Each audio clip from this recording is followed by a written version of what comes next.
From eyesore to underwater habitat, this is the transformation of old firefighting equipment turning into an artificial reef that will help grow fish populations in the Gulf. Cody Heister shows us how this underwater asset might become your new favorite fishing spot.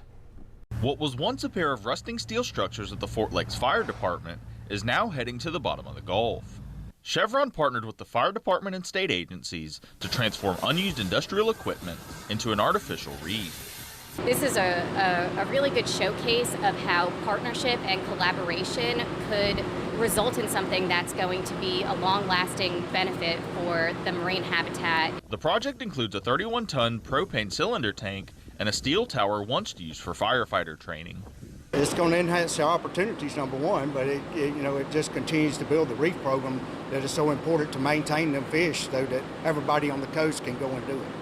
The structures are being deployed about 13 miles south of Petitbois Island, where they'll provide habitat for marine life and create new opportunities for anglers along the coast. Charter captains that make a living at it, both federal and state captains, and just a wealth of opportunity for the recreational anglers. Chevron contributed $30,000 to help safely transport and deploy the reef materials offshore. It's the second reef project the company has supported alongside Mississippi Gulf Fishing Banks and the Department of Marine Resources. There was no artificial reefs out there back then. There was no reefs at all. It's just a mud bottom, which isn't good for shrimp, but not so good for reef fish.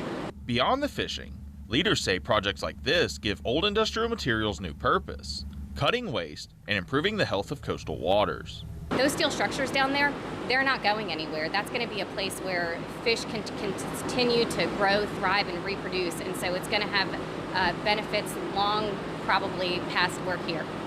As marine life begins to move in, the next generation of fishing is already taking shape beneath the surface.